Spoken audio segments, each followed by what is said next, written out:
پیر میر علی شاہ صاحب کے پاس D C انگریز گیا اس زمانے میں، تو ان کے ساتھ میم بھی تھی۔ اب دیکھیں اس نے کہا کہ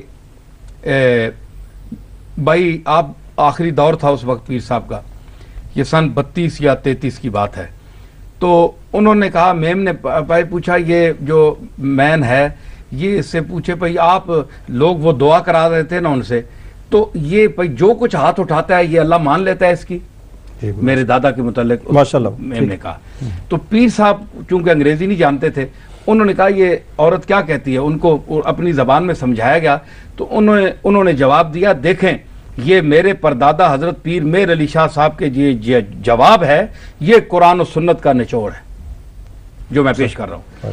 پیر صاحب اور کوئی صاحب ہوتے تو پتہ نہیں، میں ہوتا کوئی اور ہوتے تو ہم نے کیا کیا ہانکتے وہاں، لیکن انہوں نے فرمایا کہ ہماری مثال نادان بچوں کی ہے۔ اللہ تعالیٰ مالک ہے، خالق ہے، وہ جانتا ہے کہ جو چیز میں مانگ رہا ہوں یہ میرے حق میں نفع مند ہے یا نقصان دہ ہے، یہ اللہ جانتا ہے۔ ہم نے کہا ہمیں یا اللہ فلان چیز دے دے، ہمیں اس کا انجام تو پتہ نہیں، ہم نے مانگ تو لی، لیکن مالک جانتا ہے کہ اس کے حق میں کل یہ نفع مند نہیں ہوگی، اللہ نہیں دے گا۔ جس طرح آپ نے اس کی مثال دی کہ ایک بچہ ہے، بچہ وہ انگار کی طرف لپکتا ہے، ادھر اس کے ساتھ ایک لال بھی رکھا ہوا ہے، ادھر لپکتا ہے۔ اب بچے کو پتہ نہیں میں نے انگارہ اٹھانا ہے یا وہ لال اٹھانا ہے، وہ بھی سرخ ہے یہ بھی سرخ ہے، تو اب وہ لال کی طرف ہاتھ اٹھانے کے بجائے انگارے کی طرف اٹھائے گا، تو اس کا ہاتھ جل جانے کا جو اندیشہ ہے یہ بچے کو پتہ نہیں ہے، اس کا باپ یا ماں پکڑ لے گی، چاہے وہ روتا رہے، وہ کہے گا میں یہی اٹھاؤں گا، وہ نہیں اٹھانے دیں گے۔ اللہ تعالیٰ کی مخلوق انہو کان ظلوما جہولا، یہی جو انسان تو ہے جس کو اللہ فرماتا ہے کہ یہ ظالم اور جاہل تھا۔ تو جب ہم مانگتے ہیں تو ہمارا کام ہے بچوں کی طرح رونا اور گڑ گڑانا اور مالک سے مانگتے رہنا۔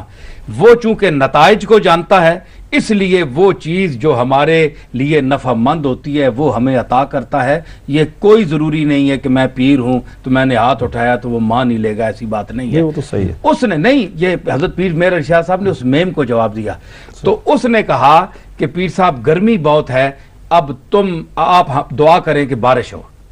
اب دیکھیں ان کی جو شریعت کا وہ حضور کی رحمت اور دوسرے اقوام کو بھی ساتھ ملانا، یہ ایک۔ تو پیر صاحب نے کہا کہ آپ بھی ہاتھ اٹھائیں۔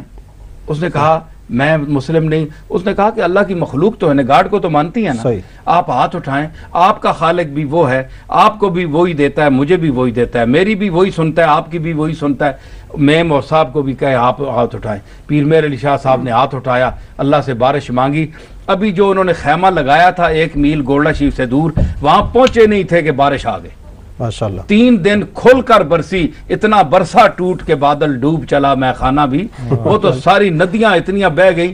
تو پھر اس میم نے پیر صاحب کو کہلوا کر بھیجا کہ پیر میر علی شاہ سے کہو کہ گارڈ سے عرض کرے اب خدا کے لیے بارش اللہ روک دے کہ ہم ڈوب چلے ہیں۔ دیکھو ان کو بھی پیر صاحب نے اپنے ساتھ شامل کیا۔ وہ آپ کے سوال کا جواب کہ دوسری جو اقوام ہیں وہ بھی تو اللہ کی مخلوق ہیں، آپ ان کو بھی ساتھ شریک کریں کہ وہ بھی اللہ، ان پر بھی کہ کوئی عمل ان کا اگر اس کی بے نیاز ذات ہے، پسند ہو تو وہ کرم فرما سکتا ہے، کوئی ایسی بات نہیں۔ حضور عرض یہ ہے